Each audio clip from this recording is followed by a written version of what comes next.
there was nothing. Somehow, out of this nothing, came everything.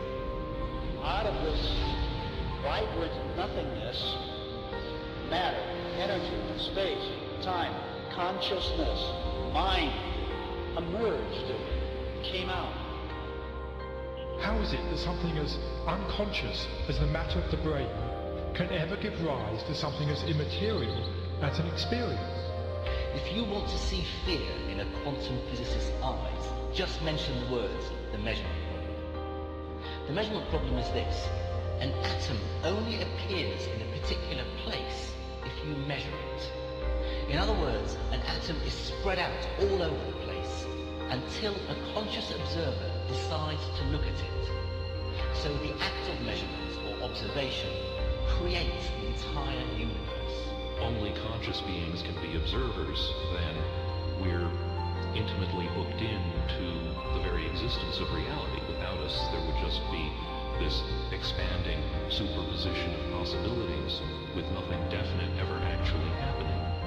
Out of millions and millions of blobs of energy and light, photons and electrons, they make up this imaginary three-dimensional solid world, which doesn't exist at all according to relativity or quantum mechanics. Anytime we attempt to look at particles beyond a certain level, the very act of observation changes things. And in addition, the more you look at individual particles, the more you realize that there is no such thing as one electron. An electron, or any elementary particle, exists only in relationship to other things, like other particles or the universe at large. This means that deeply enough, when you dive down into the nature of matter, everything we know about the everyday world dissolves. There are no objects anymore. There are only relationships. There's no locality anymore. There's no time anymore. The more you look at something in detail, and what we think of as solid matter, the less and less solid it begins to look. The only realities we know are the ones our brain manufactures. Our brain receives millions of signals every minute, and we organize them into holograms, which we project outside ourselves and call reality. Well, the brain cortex, if it is also a hologram, it's a three-dimensional hologram. If two-dimensional holograms reconstruct three-dimensional images, then, ergo, it follows that three-dimensional holograms reconstruct four-dimensional images. A hologram is a metaphor. It is how you take n dimensions of information and you bring them down into n-1 dimensions. It's a way of relating the paradoxes that we find in how to make a leap from this concept to that concept. The conceptual pigeonholes we use, words, to describe reality, are phenomena inside our head. They're not out there. And most of the time, this is a philosophical quibble, but when you get down to quantum physics, and this is one of the reasons that Bohm came up with the holographic idea, it starts to have real effects. And one of those is it's been discovered that if you take two subatomic particles like electrons, in certain instances, when you do something to one, it will always affect the other, no matter how far apart they are. Well, how can this be? But what this tells us is that once matter is physically joined, even when it becomes separate, the energy is still there that's connecting it. And this is why it's important to me, because if we go back far enough in time, all particles of matter in this entire universe, they were expanding, were all meshed together in a single particle about the size of a green. That's what scientists tell us today is what computer models suggest. And if you could go into the universe today and take all the particles of matter and take out all the space in between and bring it together and compress it into the size of a single green pea, it means that you and every one of our listeners and you were all once part of that same particle that creates this whole universe today. And even though those particles are now separate and expanding, and studies show that they are, energetically we're all still linked. So an atom and its electron are multiversal objects. And that multiversal object is what the quantum mechanics is describing. Now, that means that the parallel universe aspect of reality as described by quantum theory must apply to objects of all sizes. Humans, stars, galaxies, everything. And that's why we call it the parallel universe theory, rather than just parallel electrons theory. Because we ourselves are made of atoms after all. We are, that's right. And the same theory that says that the atoms exist in more than one place in different universes says that we humans also exist in more than one place and in more than one state of mind and so forth in different universes. And so what that means, talking about words, is that there is no separation between electrons. Furthermore, there's no separation between people. Everything is interconnected. And the biggest secret of all, to me,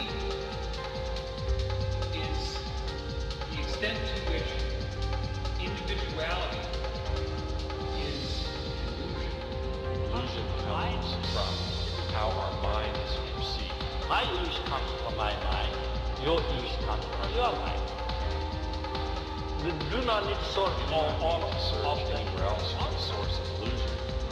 Wherever we search externally, we cannot find the source of illusion because your illusions come from within your mind. The big thing we're talking about here is a new way of thinking about this thing we call the person, the self, the beingness, the I. And as we begin to modify what we mean by that, we can begin to see and touch upon this infinite realm that I'm speaking about. Infinities are part of the boundary of your existence. That is, viewed from this perspective, everything can be divided to infinity. If you've ever wondered why nuclear power is 1,000,000 times more powerful than chemical energy, it's because chemical energy results from the manipulation of atoms in a molecule. Nuclear energy results from the manipulation of nucleons in a nucleus. The super unified scale, 1,000 million, billion, billion times smaller, is virtually infinite in its dynamism. If you're seeking the infinite, what instruments do you have to seek the infinite? Only sense organs.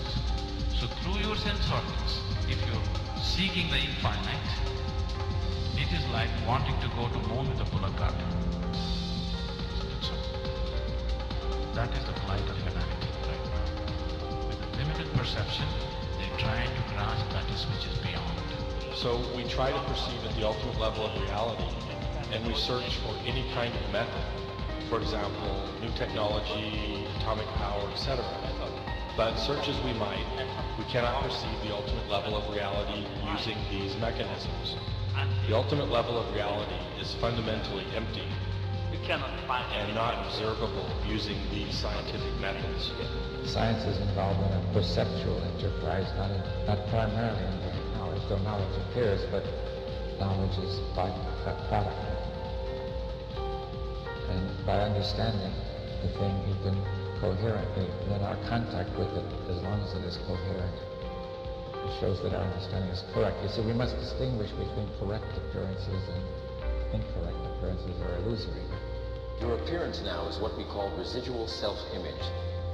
It is the mental projection of your digital self.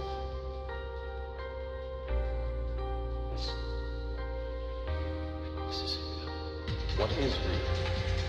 How do you define real? If you're talking about what you can feel, what you can smell, what taste, see, then real is simply electrical signals interpreted by your brain. Our brains take information in and sometimes give it form. It's not that the picture is out there, it's that we're getting data that we're turning into a picture according to our own belief systems and our own unconscious belief systems as well.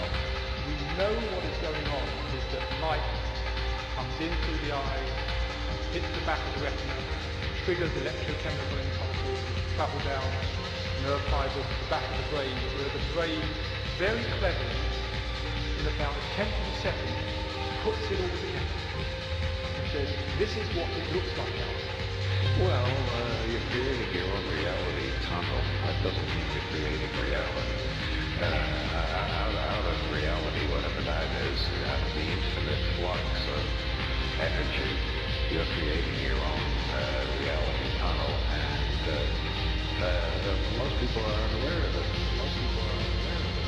All matter is merely energy condensed to a slow vibration. That we are all one consciousness experiencing itself subjectively. There is no such thing as death. Life is only a dream, and we are the imagination of ourselves.